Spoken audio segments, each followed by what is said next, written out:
As I had informed you earlier, we're going to start the English syllabus from today. So igagle I had given you an instruction that you should keep your textbooks with you when you listen and watch this particular class. And the first unit, ನಿಮ್ಮ English textbook ಅಲ್ಲಿ first unit, Romeo and Juliet, written by William Shakespeare.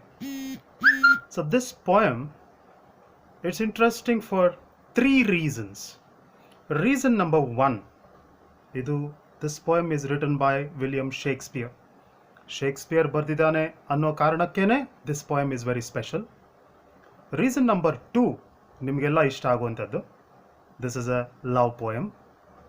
And reason number three, why this poem is interesting ಅಂತಂದ್ರೆ, so this is not a poem at all. So ಹೇಗೆ ಇದು poem ಅಲ್ಲ, ಮತ್ತು ಹೇಗೆ how it can become a poem ಅಂತಂದರೆ, so it is an extract which is selected from the play Romeo Juliet written by William Shakespeare. So title ನೋಡಿದ್ರೆ ನಿಮಗೆ ಗೊತ್ತಾಗತ್ತೆ. Just look at the title. ನಿಮಗೆ ಪೊಯಮ್ನಲ್ಲಿ ಇರ್ತಕ್ಕಂಥ ಟೈಟಲ್ ರೋಮಿಯೋ ಆ್ಯಂಡ್ ಜೂಲಿಯಟ್ ಅಂತ ಇದೆ.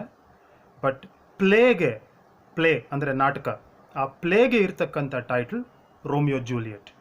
So ಈಗಾಗಲೇ ನಾನು ಹೇಳಿದಾಗ this is a love poem. And so before learning what the poem actually says, so ಅದ್ರ ಬಗ್ಗೆ ಒಂದು ಸ್ವಲ್ಪ ಬ್ಯಾಕ್ಗ್ರೌಂಡ್ ತಿಳ್ಕೊಂಡಿರ್ಬೇಕಾಗತ್ತೆ.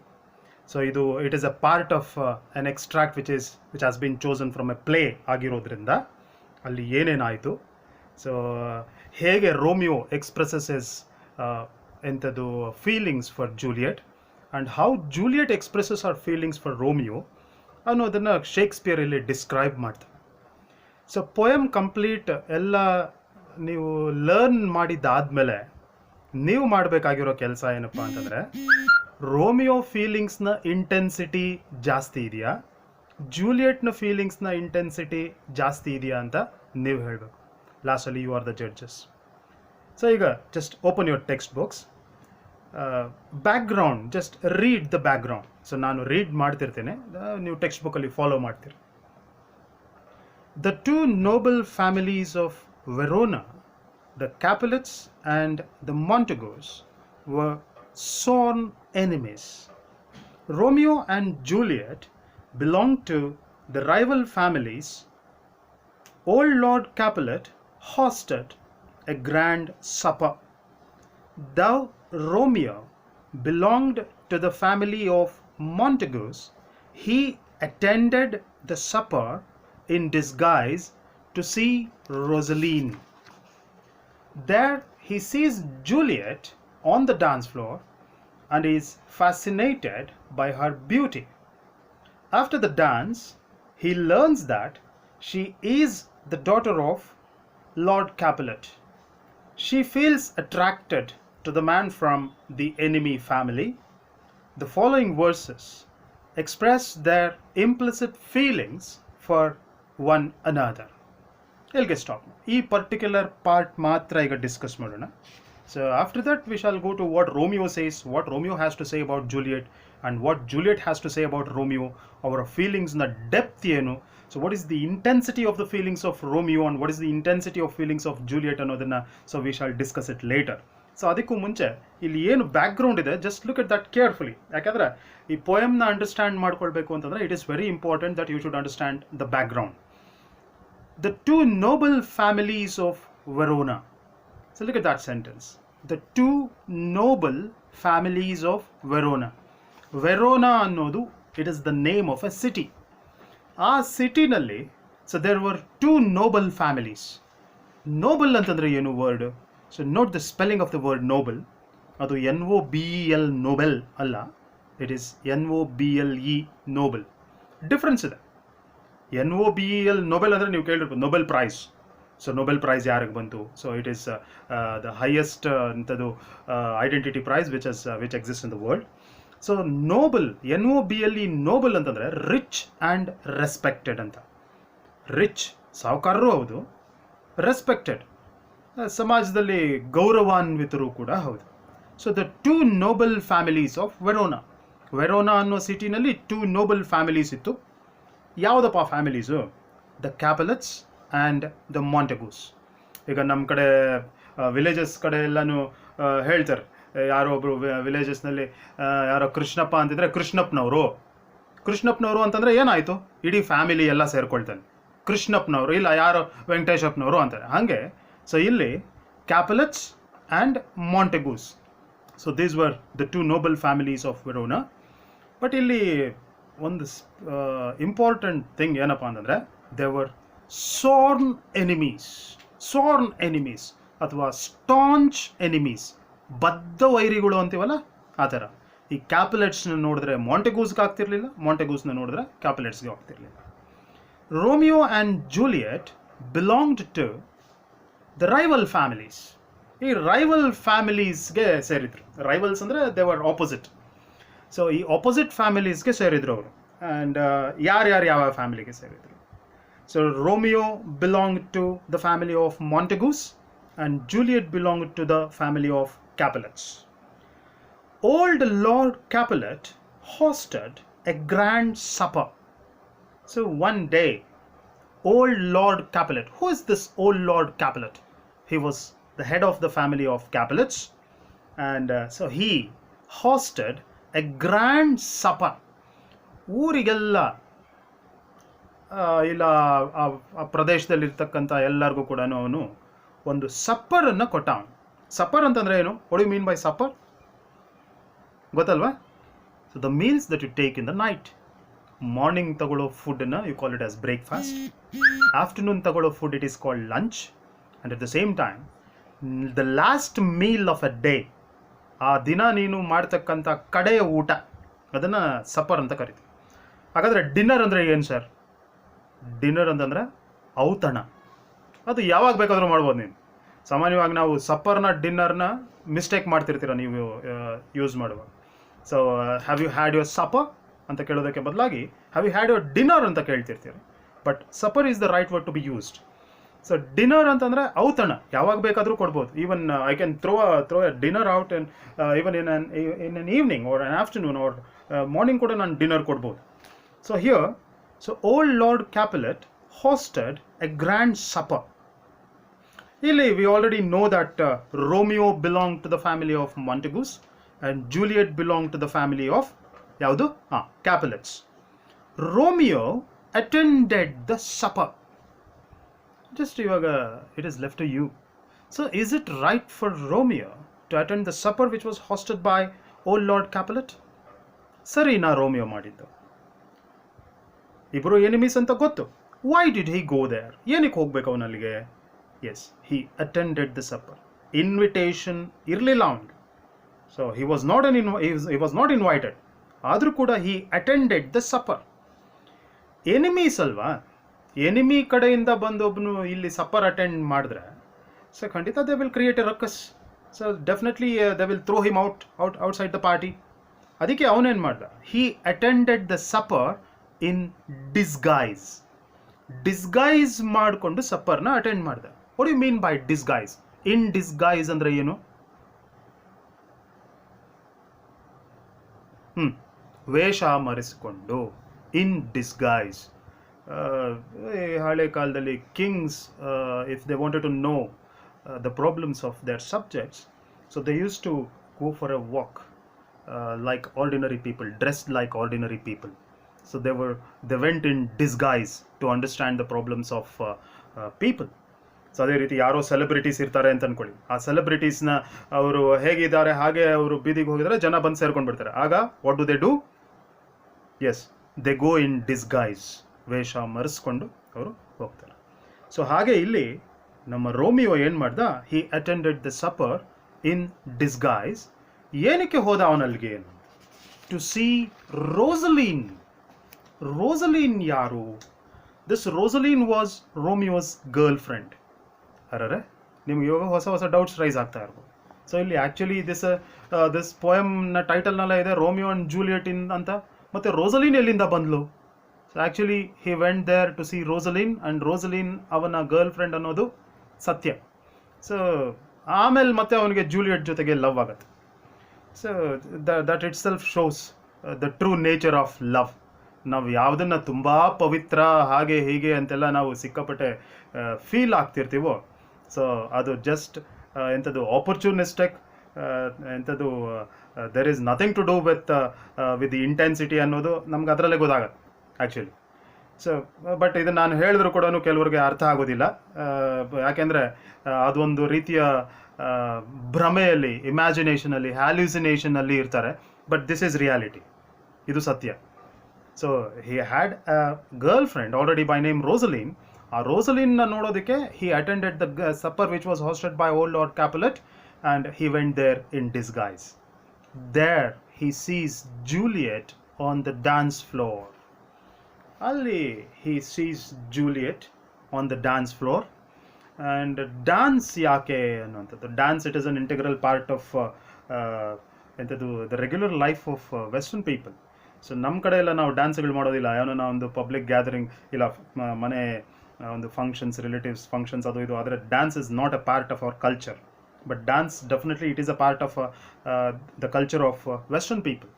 ಅಲ್ಲಿ ಯಾವುದೇ ಒಂದು ಸಣ್ಣ ಪಾರ್ಟಿ ಆದರೂ ಕೂಡ ಲಾಸ್ಟ್ನಲ್ಲಿ so they use to end up things only after dance. ಹಾಗಾಗಿ ಅಲ್ಲಿ ಡ್ಯಾನ್ಸ್ ನಡೀತಾ ಇತ್ತು. ಅಲ್ಲಿ he sees Juliet on the dance floor. ನೋಡ್ದ ಅವನು ಜೂಲಿಯಟನ್ನು. What happen to him? He was fascinated by her beauty. ಅವಳ ಬ್ಯೂಟಿಯನ್ನು ನೋಡಿ ಫ್ಯಾಸಿನೇಟ್ ಆದ ಅವನು. What you mean by fascinated? ಯಾವಾಗ ನಾವು ಫ್ಯಾಸಿನೇಟ್ ಆಗ್ತೀವಿ? ಫ್ಯಾಸಿನೇಟ್ ಆಗೋದು ಅಂದರೆ ಏನು? ಆಕರ್ಷಿತರಾಗುವುದು, ಮೋಹಗೊಳ್ಳುವುದು, ಮೋಡಿಗೆ ಒಳಪಡುವುದು ಅಂತ. So he was fascinated by her beauty. Fascinated ಅನ್ನೋ ವರ್ಡನ್ನು you can use the same word in a sentence of your own, like so I was walking along the road and I saw a set of trousers and I was fascinated by its color, or I was fascinated by its design. I saw a building and I was fascinated by its design. ಇಲ್ಲ ಎಲ್ಲೋ ನೀನು ಶಿರಾಡಿ ಘಾಟಲ್ಲಿ, ಧರ್ಮಸ್ಥಳಕ್ಕೆ ಅಲ್ಲಿ ಇಲ್ಲಿ ಹೋಗೋದು, if you just look at the nature, the beauty of nature, you will be fascinated by the beauty of nature. ಹಾಗೆ ಇಲ್ಲಿ ನಮ್ಮ Romeo, he was fascinated by beauty of Juliet. ಸರಿ, ಹುಡುಗಿನ ನೋಡ್ದ, he was fascinated by her beauty. Next ಇನ್ನೇನು ಮಾಡಬೇಕು? Yes, he learns that she is the daughter of Lord Capulet. ಅಲ್ಲಿ ಅವಳ ಬಗ್ಗೆ he enquire ಮಾಡಿ he learned that she was the daughter of Lord Capulet. ಅಂದರೆ ಯಾರು ಅಲ್ಲಿ ಸಪ್ಪರ್ ಪಾರ್ಟಿನ ಹಾಸ್ಟ್ ಮಾಡಿದ್ದಾರೆ, ಸೊ ಆ ಓಲ್ಡ್ ಲಾರ್ಡ್ ಕ್ಯಾಪುಲೆಟ್ ಯಾರಿದ್ದ, so Juliet was his daughter. ಹಾಗಾದರೆ ರೋಮಿಯೋಗೆ ಜೂಲಿಯಟ್ ಏನಾಗಬೇಕು? ಎನಿಮಿ ಮಗಳು. She was the daughter of his enemy. She feels attracted to the man from the enemy family. And the following verses express their implicit feelings for one another. So the following verses, ಅಲ್ಲಿ text book ಅಲ್ಲಿ ಕೆಳಗಡೆ ಇರತಕ್ಕಂಥ versus ಏನಿದೆ, so they express their implicit feelings. Implicit means intense, ತೀವ್ರತರವಾದ implicit feelings for one another ಹೇಗಿತ್ತು ಅನ್ನೋದನ್ನ you can see in the poem. So this is all about the background of the poem Romeo Juliet. Actually, as I had already told you, so this is not at all a poem. It has ಬಹಳಷ್ಟು ಸಲ discuss ಮಾಡಿದ್ದೀವಿ ನಾವು English ಫೋರಮ್ಸಲ್ಲಿ ಅಲ್ಲಿ ಇಲ್ಲಿ ಕೂತ್ಕೊಂಡಾಗ. So why this particular part has been chosen ಅಂತ.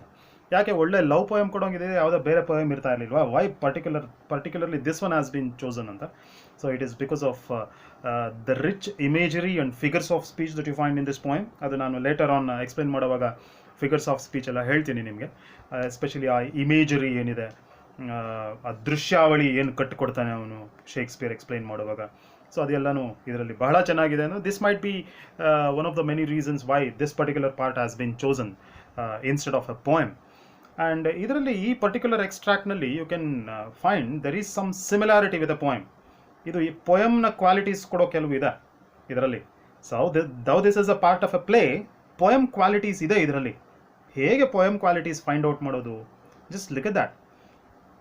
ವರ್ಸಿಫಿಕೇಶನ್ ಇದೆ ಇದರಲ್ಲಿ. ವರ್ಸಿಫಿಕೇಶನ್ ಅಂದರೆ ಏನು? Each line is divided into equal number of syllables. Just note the syllables.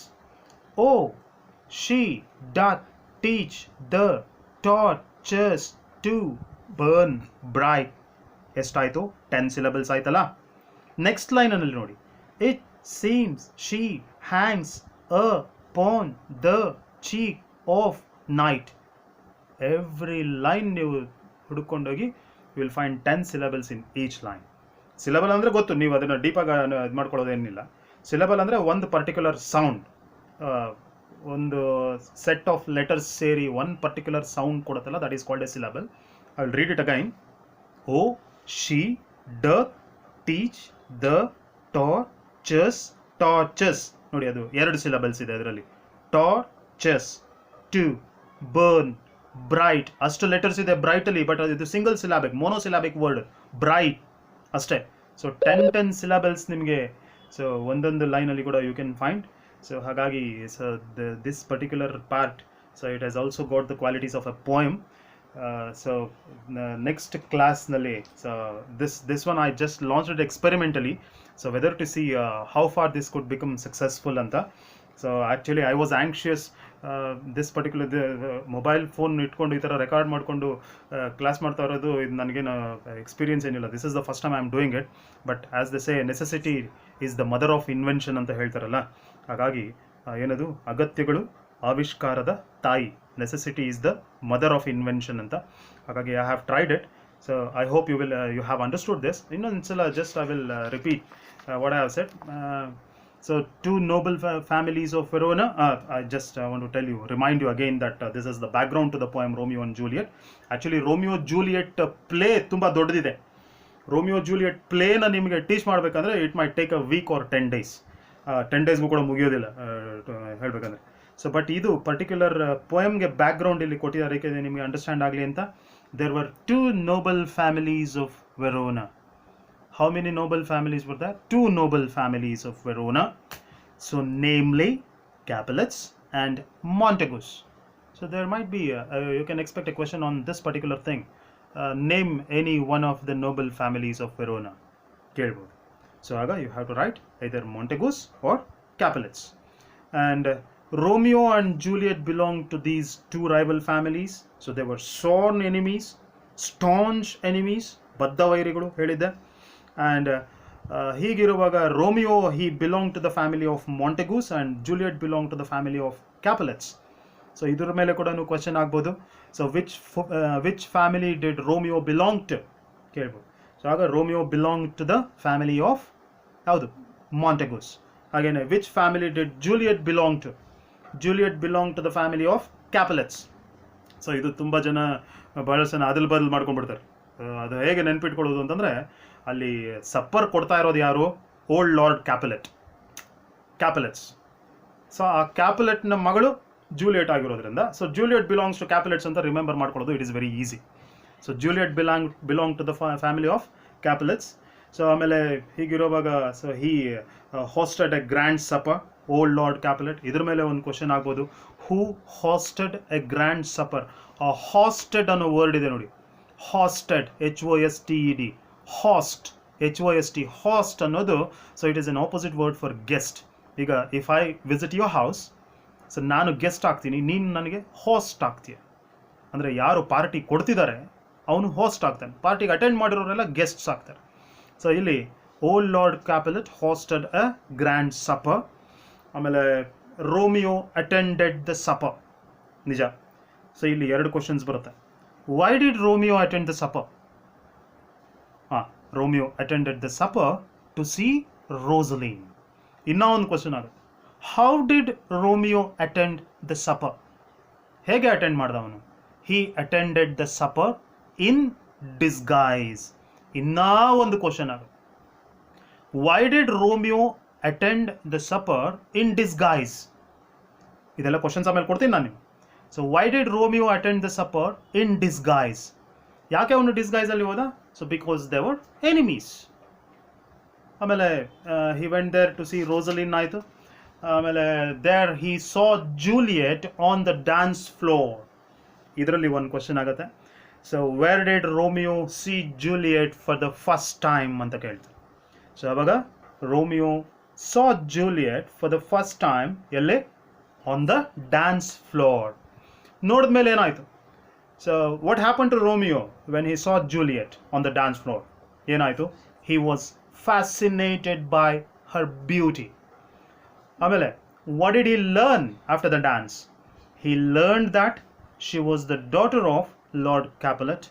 ಆಮೇಲೆ she also feels attracted. ಅವಳು ಕೂಡ ಅಟ್ರಾಕ್ಟ್ ಆಗ್ತಾಳೆ to the man from the enemy family. So the remaining things, so we shall see it in the next class. So ಇದಿಷ್ಟ್ರ ಬಗ್ಗೆ ನಾನು ನಿಮಗೆ work ಕೊಡ್ತೇನೆ. So I will post it on WhatsApp. Either the link so I will share it in our group. So ಆ ಲಿಂಕನ್ನು download ಮಾಡಿಕೊಂಡು you can watch the video, and if you have any doubts regarding this particular thing that we have discussed today, so you are free to ask. You can call me directly to my number, or you can, it's better you post it in the group, so that if you have some doubt, maybe that doubt might also persist in the minds of some other students, so ಅವ್ರಿಗೂ ಕೂಡ help ಆಗುತ್ತೆ. Thank you very much.